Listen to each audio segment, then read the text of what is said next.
Welcome to Patrick's Book Reviews. All right, welcome back, everyone. Very excited today to be doing my top 10 books of 2025. And before I jump right into that, I'd like to throw out a couple thank yous. My last video where I did what did I do? Oh, my 2026 reading plan.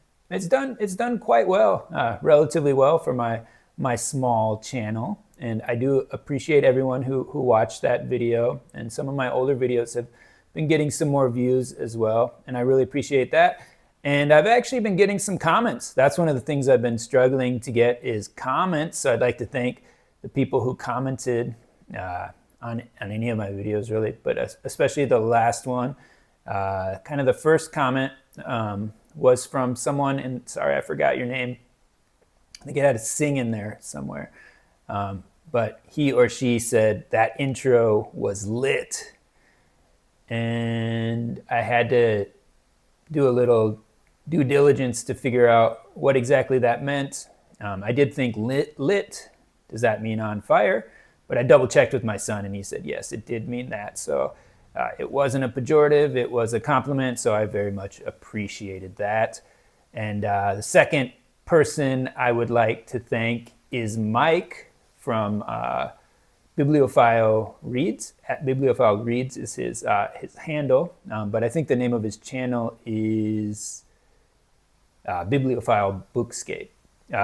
So again, he's been very kind to me. He commented on a lot of my videos, and I've checked out his channel as well. It's really great. So if you enjoy this channel, make sure to check out his channel as well. I'll link to that in the description below. But yeah, thank you, Mike. I really appreciate your comments. He seems like a very great, nice guy, and his channel is great. So check him out.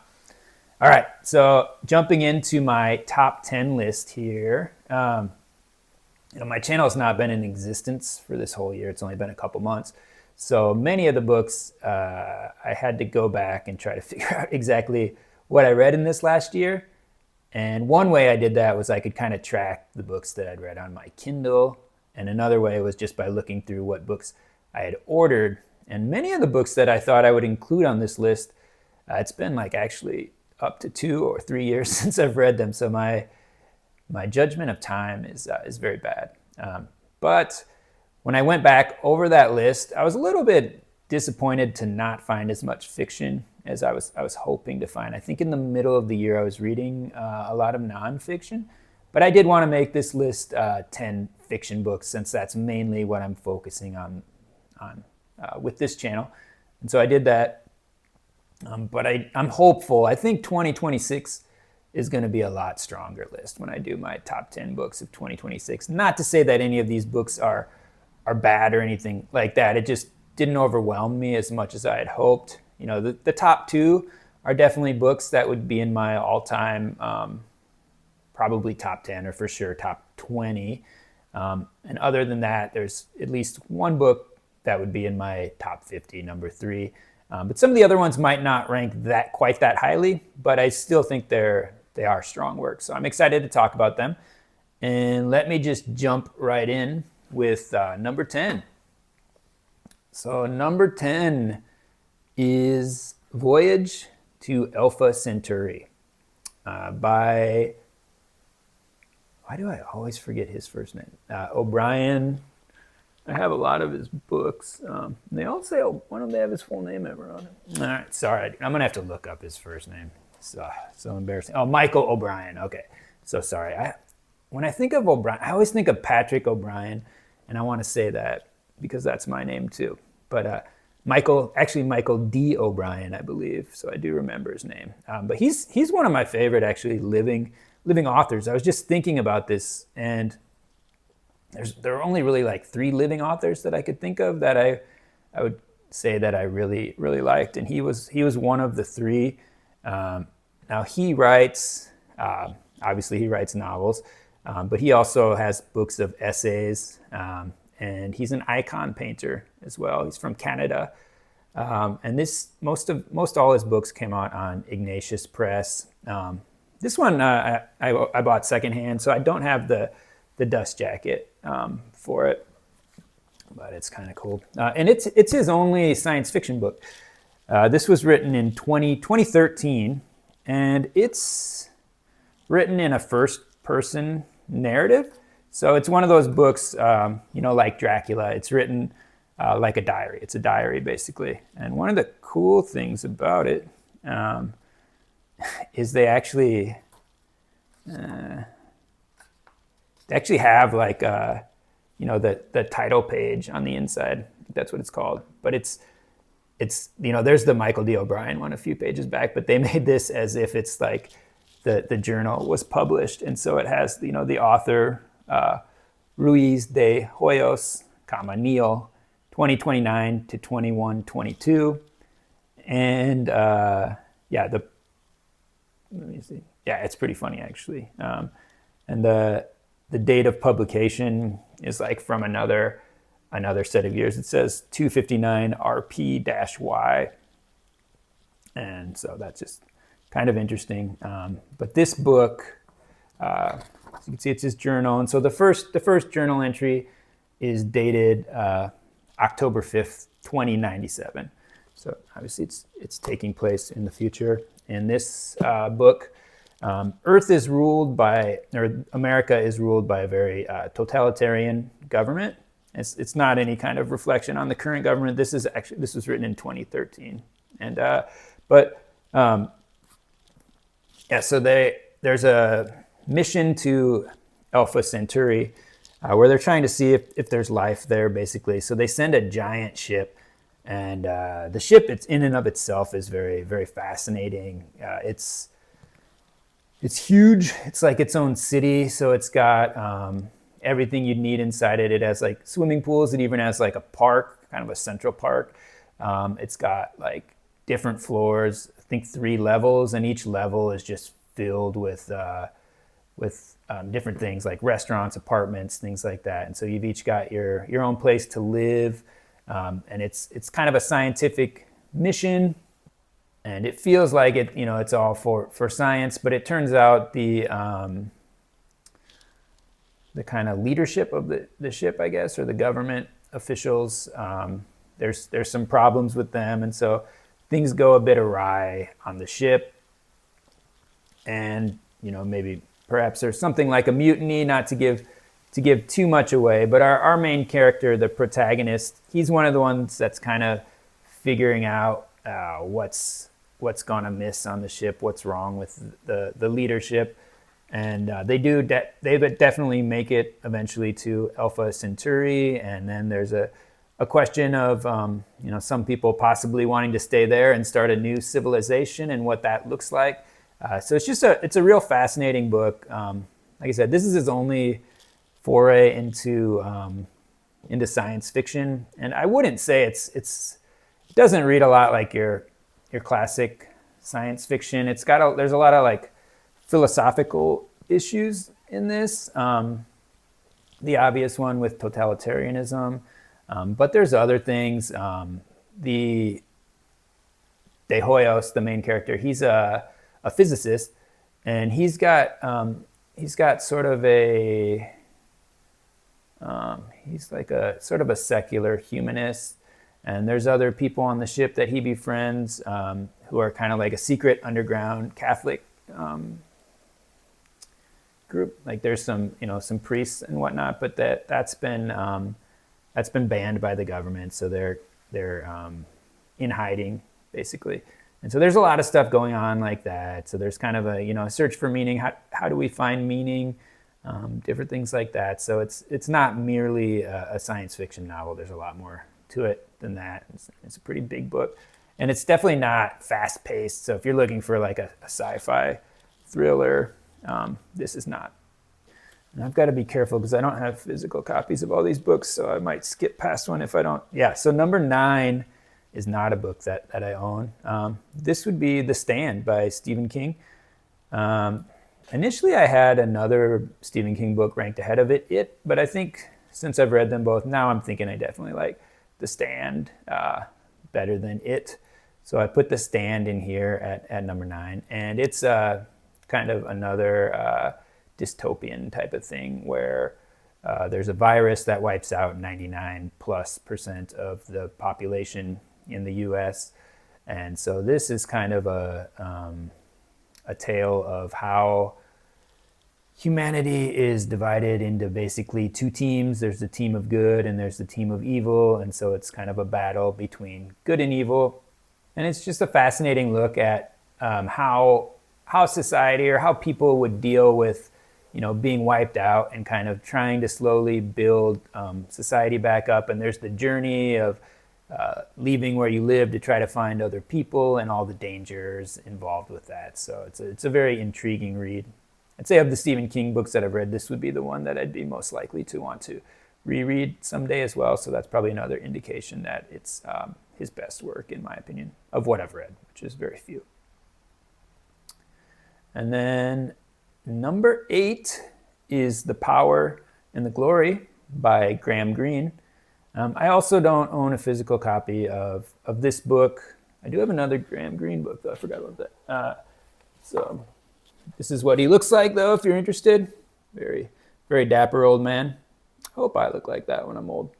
And this is a different one, so I won't talk about that. But The Power and the Glory is an interesting book. It's a look at a priest in New Mexico. No, not in New Mexico. In Mexico, sorry. Another book will be focused on New Mexico. But this is in Mexico, where they have a communist government, and basically like Catholicism and Christianity have been banned in Mexico, more or less, but they've kind of made a compromise where priests are allowed to exist, but they must get married, and basically like no one's going to the churches anymore. So there's an underground church there. I guess it's kind of similar to China, really, if you think about it, but there's an underground church, and this priest is a member of that, more or less. He's just basically flying solo. And so he's kind of hiding throughout the jungle, and he'll visit small villages. And he's an imperfect man. Turns out he did father a child with a woman, but he's very repenting of that. And the story kind of goes on. He's very resistant to do what he needs to do in order to survive safely where he lives. So he doesn't want to get married, and he does, he's a fervent believer in the Catholic faith. And it's kind of his mission as he's being chased around and whatnot. It's quite an intriguing book. At number 7, I have The Iliad by Homer. Again, I won't go into the details of this book too much, because I think most people are familiar with it. But one thing I will say, though, this is a Collins Classics edition that I bought at a secondhand bookstore here in Thailand many years ago. And the essays in this are incredible. It's got an introduction and a preface. And so the preface is obviously by the translator. And this version is the translation by Alexander Pope. I want to say his was the first ever in English. He was British, but I think his was the first ever English translation. I should have looked up what year that was, but I believe it was in the 1700s. And of course, Alexander Pope is a famous British poet. Yeah, it doesn't even say anything about that on here. Here we go. Sorry, there's nothing easy. I was just flipping through a little bit, and I couldn't find any dates. I could have Googled that, but anyway, the introduction is really, really good. It's like worth the price of the book in and of itself, and it's pretty lengthy. It was written by Theodore Alois Buckley, and I had to kind of look up who he was, because I was like, this is so good. And I think he lived in the 1800s, kind of like maybe middle 1800s. Yeah, he knew Charles Dickens, and this was written. It says he was in Christchurch, so I don't know if he was born in New Zealand or not, but anyway, he was a contemporary of Charles Dickens, and he died fairly young, at about age 30, of infectious disease, I guess. But the reason I'm going on about this is because another one of my top books, another classic, had a terrible introduction, and so I'm kind of contrasting these. So this one, Buckley, it's very fascinating, and he gives his opinions on things like Homer's authorship and possible dates of when he thinks the Iliad was written. And if I remember right, he's kind of a believer in that Homer was the author of the Iliad and the Odyssey, not that it was multiple authors. And he's kind of gets into it being the spirit of Homer. And that's kind of my take on these kind of things too. I generally, it's kind of like with conspiracy theories. I think the most straightforward and plausible explanation is the best one. And, if they said it's by Homer, if it's traditionally been attributed to Homer, it's probably by Homer, similar to kind of the books of the Gospels, whether they were actually written by Matthew or Luke or Mark or John. I believe they were. I mean, why would they lie about something like that, I guess is my idea. Anyway, though, that introduction is really good. And then Alexander Pope did the preface, and that's also really, really good. So by the time we get through the preface, we're already to page 70, if I'm reading my Roman numerals correctly. So again, there's quite a bit in there. It's this much is introduction and preface, but like I said, they're worth the price of the book alone. And Colin Classics are really cheap anyway. But this, I don't know what year this edition came out, so hopefully they didn't change the. This was published in 2011, so maybe check to make sure. But I think the Collins Classic one is great for those essays. And then Alexander Pope, obviously it's going to be in a older style of English because it's from sometime in the 1700s, I'm pretty sure. But I didn't think it was difficult to read. And honestly, if I'm going to be reading epic poetry translated from another language, I always feel like older style English captures I don't want to say the essence, but it gives it like due reverence, because it's something that does come from the past. And it's kind of like, like the Lord's Prayer, Our Father who art in heaven, hallowed be thy name. I like the old style of English generally for religious things and for classics as well. So highly recommend this translation and this edition of the Iliad. And then sticking with Homer, next on the list at number 6, I have the Odyssey. And this one this is a Penguin's classic, I guess. But this is a bit different, a lot different, because this is a prose translation. And so of the old kind of epic poems that I've read, I just have the Iliad, the Odyssey, and I also read Virgil's Aeneid. And this is the only one that I read in a prose, a prose style. And I gotta say, I do like prose the best. I'm not like a huge poetry guy. Like, when I listen to songs, for example, you could ask me after the song, what was that song about? And I'll have no idea. Just like when things get kind of flowery and poetic, my mind just kind of turns off. And, books like the Iliad and the Odyssey, they obviously, they're telling a story. So it's not exactly like other poetry where it gets too flowery or metaphorical. But in general, I just think my brain focuses or comprehends prose better than poetry. So I did enjoy this translation of Homer. This translation, originally this was translated by E.V. Rieu. I don't know how you pronounce his name. It's R-I-E-U. And for Penguin Classics. And that came out, I believe, in the maybe early 50s. And then his son in, I think, 1991, just kind of, oh yeah, he edited the translation. And so his son is DCH Ryu. I guess they just have initials in their family. And he had an introduction, a preface. This preface is also, no, not the preface, sorry. The preface is fine. And then there's an introduction by Peter V. Jones. And this is just an excellent introduction as well. It goes on for several pages, and it kind of breaks it down into different like subsections. So it's like 1, Homer's Odyssey, structure, content, and character. And then it'll just break down to different parts. And so it goes on for quite a while. And then, like I said, it's just great background information about the Odyssey, but also about the Iliad. And he talks about Virgil as well in there, if I remember right. And so this one's also 50 pages.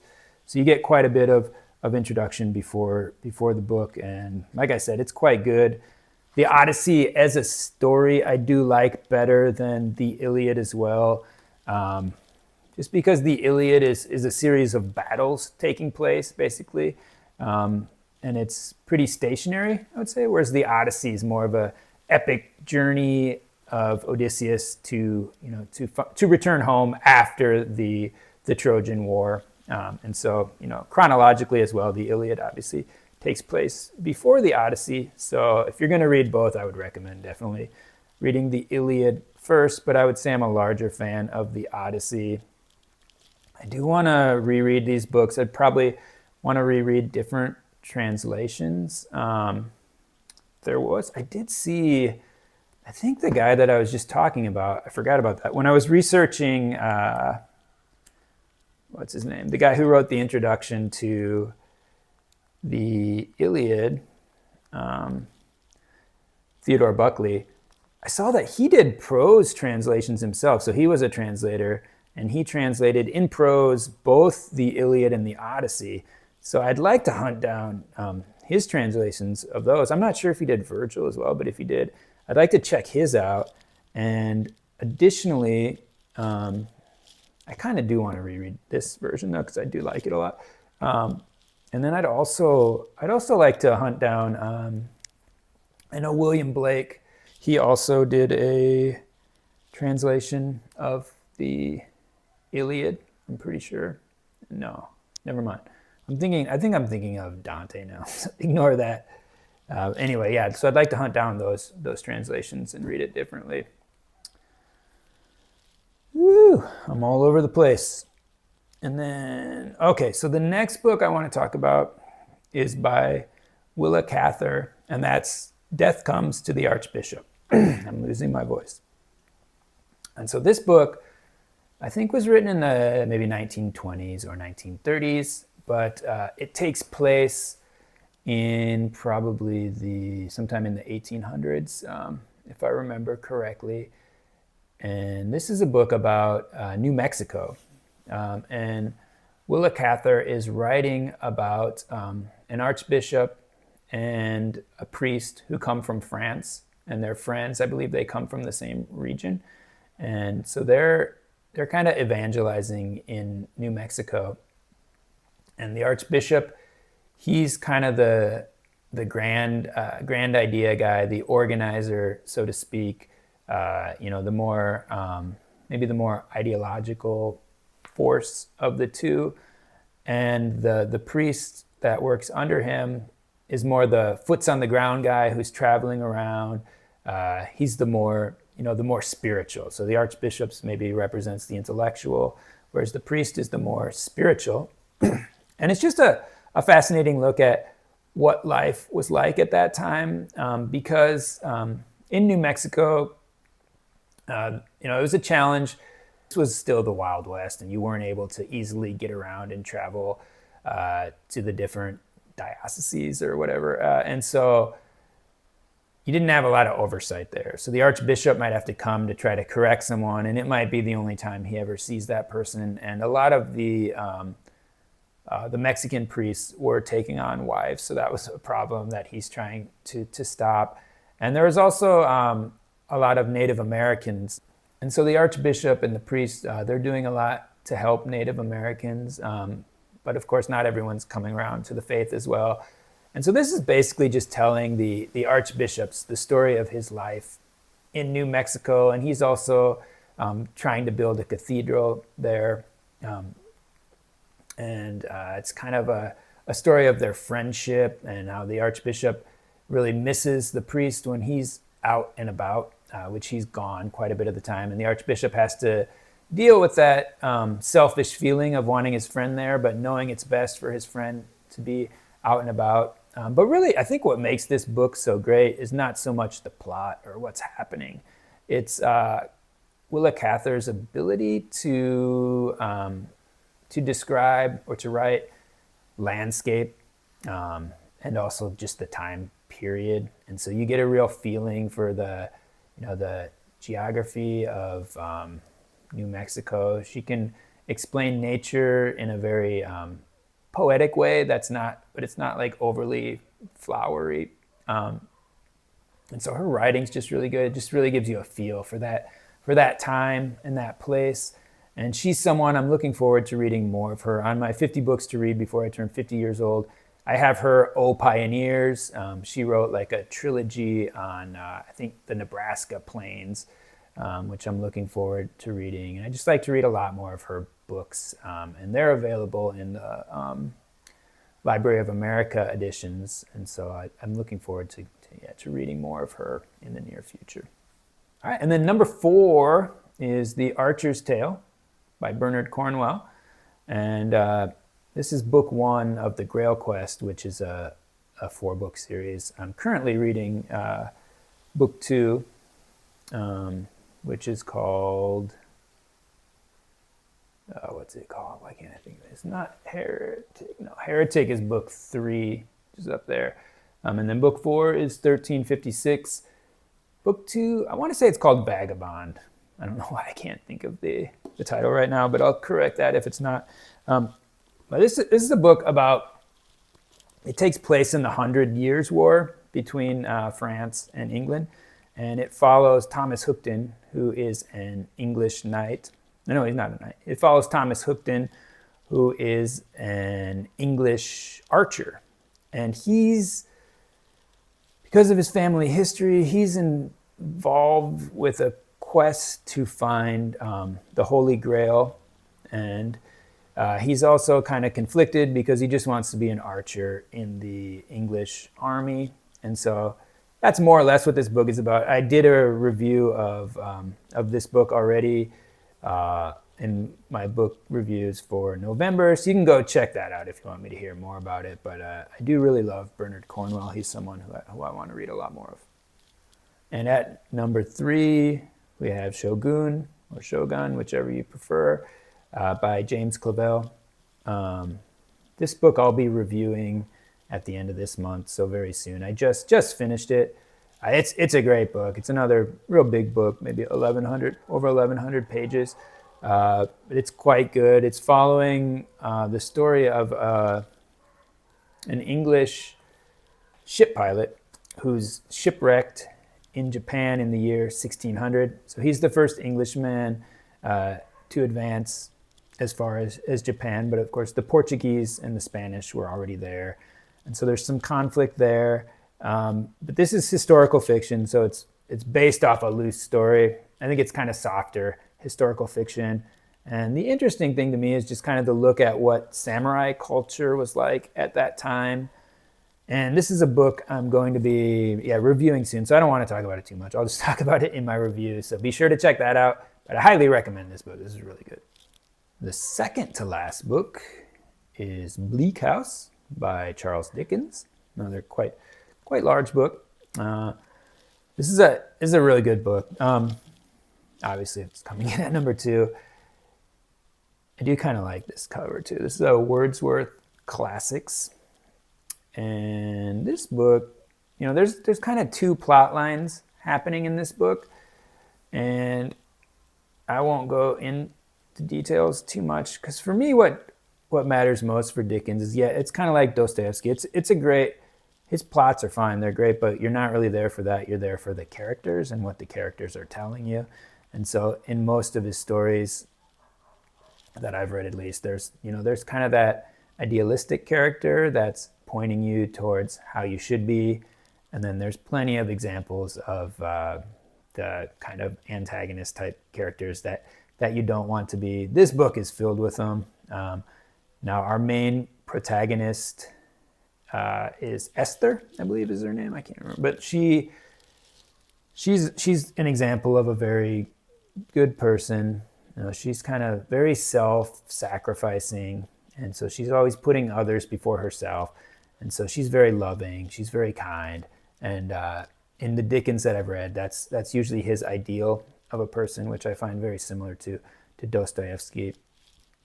And so his ideal characters are very good, but his kind of the characters you don't want to be like are equally as good and possibly more interesting because they kind of really illuminate the deficiencies in our human nature. And in this book, there's some great antagonists that are, they're kind of in and of themselves, maybe they should be good, but they're not. To give one example, there's a character named Skimpole. I think that's his name. And he's kind of this sort of happy-go-lucky guy who doesn't seem to care about anything. He says, I don't care about money. I don't think about anything. I'm a child. I can't take any responsibility. I just enjoy life. And he's very nice to everyone, but you can see the selfishness of his nature. He's not taking care of his family. He's just thinking about himself. A very interesting one, too, is there's kind of a juxtaposition of charity in this one. So again, like someone like Esther is showing charity on that very personal level where you're being kind and loving to the people around you in your life, and when you're meeting new people, you're caring about them, you're trying to help them however you can. And so she's an example of that. But there's another person in here, I think her name is Miss Jellyby, and she's the mother of another character who's important in this novel, but she's very concerned with a different kind of charity. So she's trying to help children or tribesmen in Africa to make a coffee plantation. And that she's just obsessed with that. So that's all she'll talk about when you come to her house. She's just getting money for the society there and hoping to advance the society there. And that's what she wants her family to be concerned about. So she's completely neglected her husband and her children. They're just running around and they're dirty and everything is in disarray. And so she's an example of charity that's spread kind of to a far out place. So it's kind of more an idealistic charity or an abstract charity that's focused on not at home. So you're basically focusing on someone else, but you're not focusing on the people around you or not caring about the people around you. And so I thought I loved that as well. And so there's a ton of other interesting characters in this book. So it's a great work by Charles Dickens. Oh, okay. But now, as I was talking about the great essays or the great prologues and whatnot in the works of Homer, this one, which is again by Wordsworth Classics, this one has a terrible, terrible introduction. And again, I think one of the things I've noticed is both of those, the ones in the Homer, were written a little bit more into the past.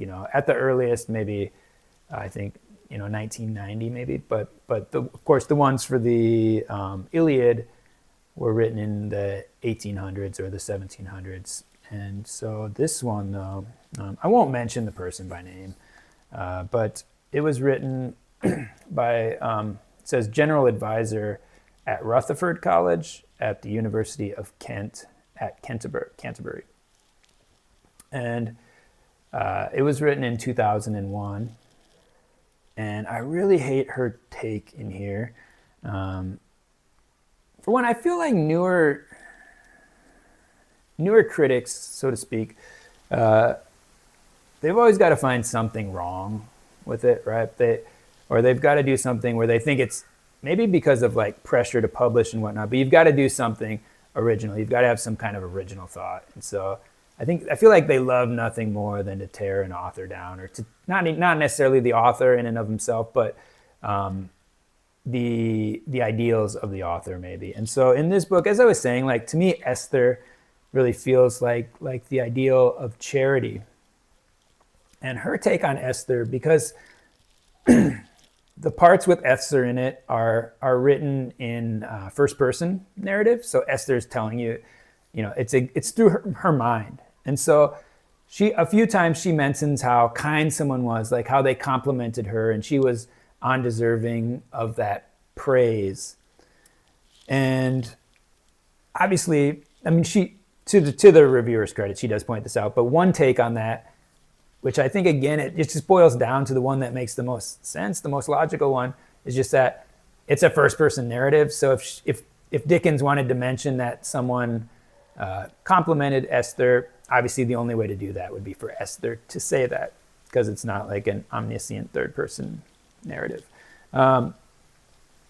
But the woman who wrote this introduction, she claims, and she's not alone in this. There were some other, she didn't just come up with this. I guess there were some other people who said it. So she did cite some other names, but they believe that Esther, that was her way of just kind of like false humility, I guess, of building herself up by like, mentioning these compliments, because she wants to kind of, I guess, brag about herself. And I don't know. To me, it feels like stretching. Like, why would Dickens do that? It doesn't really make sense to tear down his own ideal. Like, what would be the point of the book, really? Then, and so I strongly disagree with her. I just thought it was, in all, it was just a terrible introduction.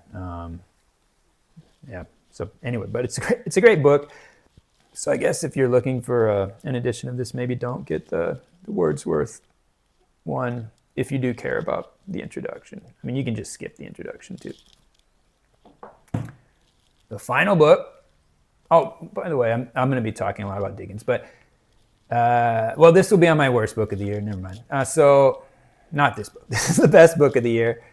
This is, you can't tell by the cover, can you? But this is David Copperfield, also by Charles Dickens. So Charles Dickens took places 1 and 2 this year. And as I mentioned earlier, these are the only 2 books on the list that would crack my top 20 for sure. And I think Shogun would make my top 50. This I picked up at the Bangkok Book Fair this year, back in April.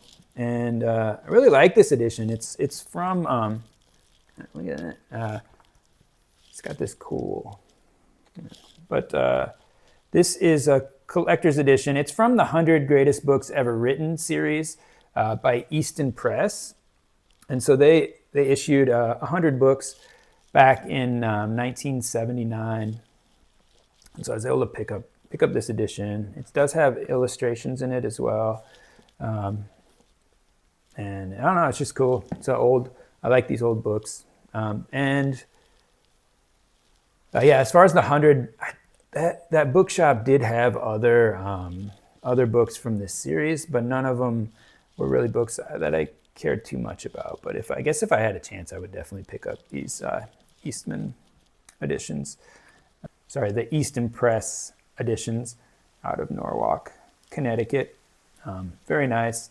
And David Copperfield. So all the things I said about Bleak House as far as characters, equally relevant to this work. Same thing. I would say this one has probably like an even worse kind of villainous characters as far as like someone like Uriah Heep goes. It's just kind of like a cringeworthy type of villainous character. But this one is interesting too, because it's the most autobiographical of Dickens' novels. So obviously David Copperfield is just inverse of Charles Dickens as far as initials goes. And so it follows the protagonist from his childhood up to maybe his 30s, 20s or 30s. And it's got some other figures in there that were, real people in Dickens' life. There's one character in there, I'm blanking on the name right now, but he's not Dickens' father in the novel, but he's modeled on Dickens' real life father, who was always in debt. His father was like constantly in debt and living beyond his means. And there's a character in this that reflects that as well. But just a really great book. I can't recommend it highly enough. So yeah, I guess I had Dickens taking the top 2 spots of my books this year, and I probably would like to read more Dickens in 2026. I just need to buy them. So specific, I guess the one that I had on my 50 books before 50 was A Tale of Two Cities. So maybe that will be the next Dickens book that I'll try to read. So there you have it, my top 10 list. Again, I don't think it's personally like the strongest list ever. I liked all the books on the list, but there are probably really only 2 that I would call great books, and I'm very hopeful. I think 2026 will be much better because I'm really focusing on some of the great works of fiction this year. So please comment in the comment section what you thought of my top 10 list, if you've read any of those books, or if you want to read any of those books, or let me know what your top 10 books were for 2025. Thank you so much for watching, and I'll see you again next time.